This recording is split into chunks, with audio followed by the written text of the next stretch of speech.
Hello everybody, welcome back to my channel. My name is Dhanu and I've recently completed my MBA from TAPI Management Institute, Manipal. In today's video, we are going to talk about everything placements.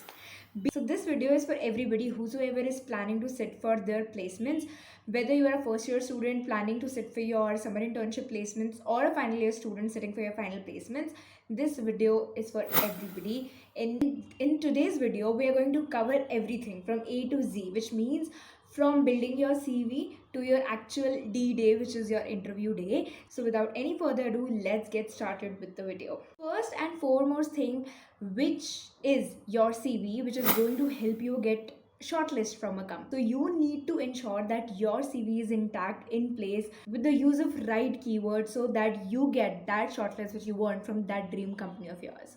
Now try to attach one PDF of certain keywords which you can ensure to use in your CV. For instance, led a team. When you say led, you are showing that you have had leadership qualities, you have showed leadership qualities. When you want to portray that you have been a good team player, you work really well in a team, so mentioning that how you've really played a significant role in as a team player, that becomes important. And words like, secondly, which is the most important thing, is to know your CV. If you've watched my previous videos, I've talked about it like zillions of times now, that knowing your CV and having a narrative built for every aspect or stint of your life, whatever you've done in terms of your experience, really helps. For instance, I have taken this example initially also, that if you've worked with an NGO, if you've taken a life project, explain the narrative. Why did you take that project up, or why did you work with that NGO? And even if you did, what was the learning behind it? What is, if somebody asks you to summarize that experience in one line, so you should have a narrative. Okay, so I took it because of this, that is what I learned, and yeah, this was the impact I created. Going forward in this video, I will also tell you about a framework which you can use to actually frame your answers. And if you have work you should know your work in and out. Anything related to your work, A, you should know your work in depth. B, you should be able to quantify your impact, your contribution towards that company. Okay, so this is what I have done, this is how I've impacted the revenue or maybe sales, this is the growth percentage, or maybe these were the numbers I brought in, or this was the improvement I saw. So you should, especially for work people, you should really you should know how to quantify your work, especially the impact or the contribution you've made to your previous company. And as I mentioned, that use of right keywords become of utmost importance when getting a shortlist from a company. Try to use AI. We are living in a world of AI.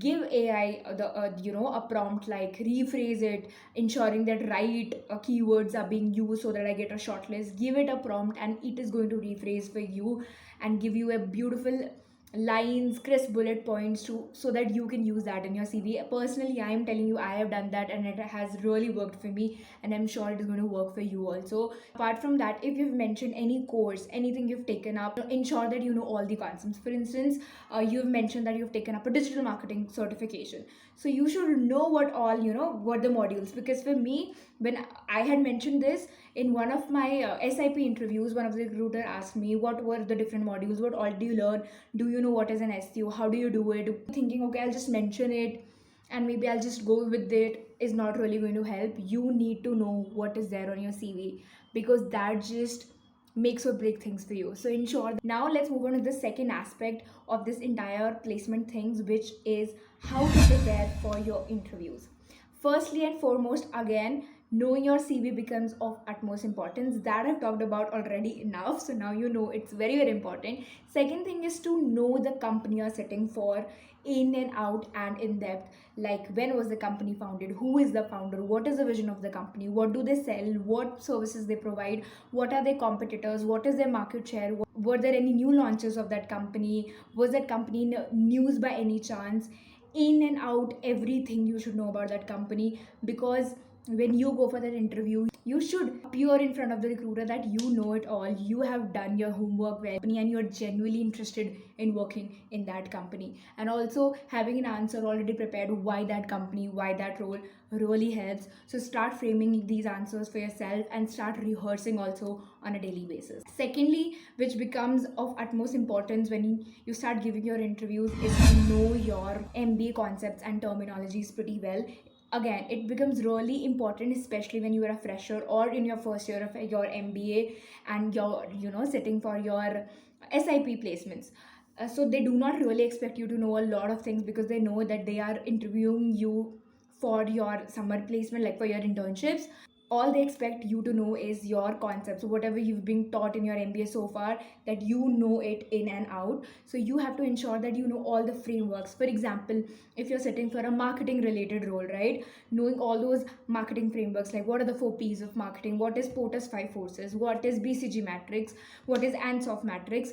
Knowing about these is really going to show that okay, you've really studied the marketing concepts, you have clarity. For similarly, if you're sitting for finance interview, knowing definitions and terminologies and the differences between one term and the other really plays an important role. For instance, ask you what is NPV, which is net present value, what is time value of money, and you should be able to explain it in very simple words, whatever you have learned so far. Another important thing which I just missed on telling you is to prepare 2 to 3 or maybe just one line introduction. It has to be very, very precise, concise. Tell me about yourself aata hai via HR.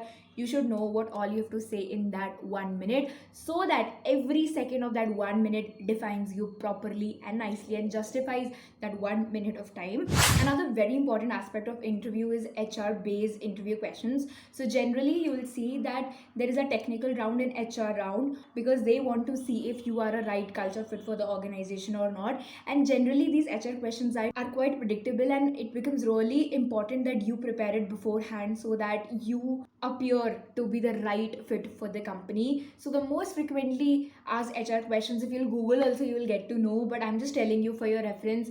Tell your strengths and weaknesses, you should know that. Tell me something which is not there on your define yourself in 3 words. Describe an instance where you failed and how did you come up. These are basic HR questions.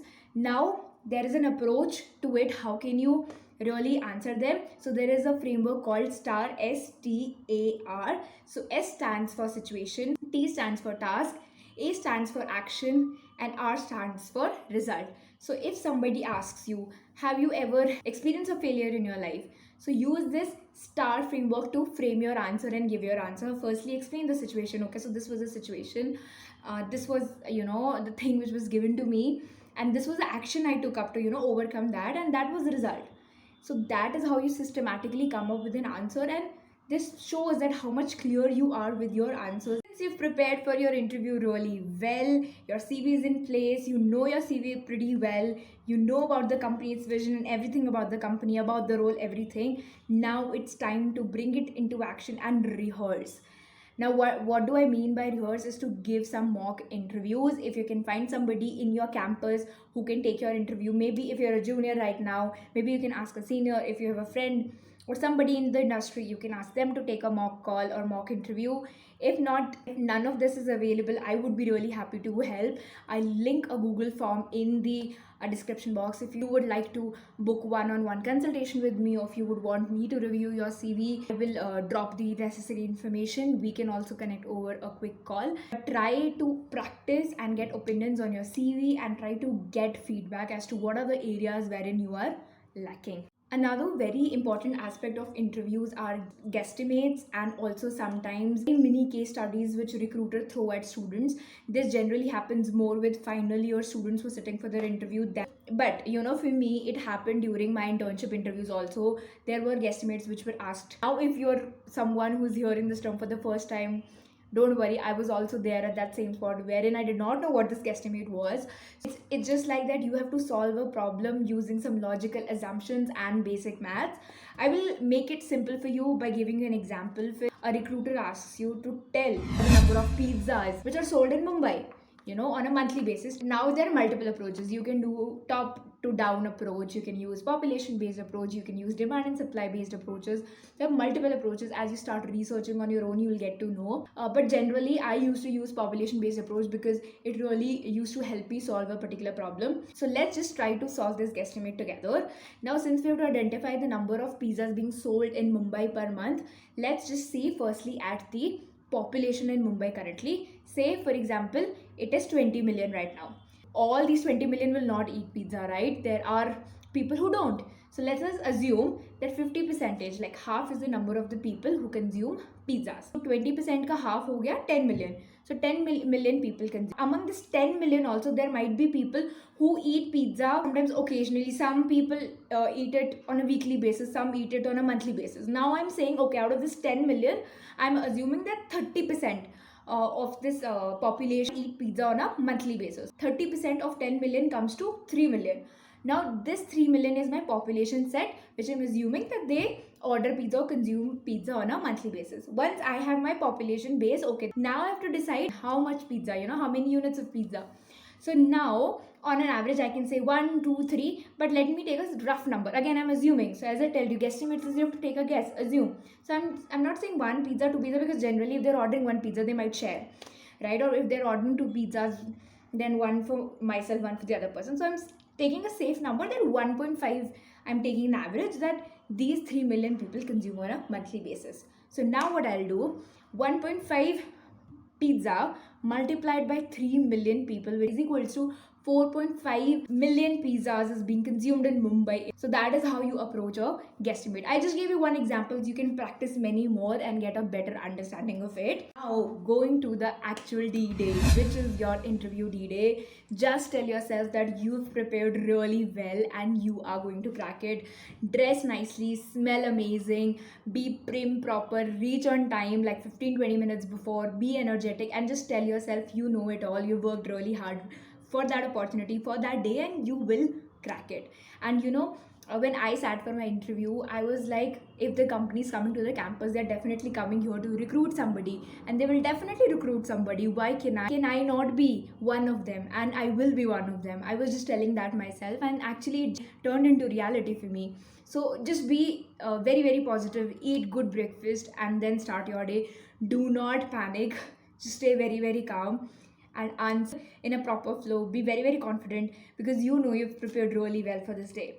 As much as answering is important in a proper cohesive manner, it also becomes equally important to listen very, very carefully.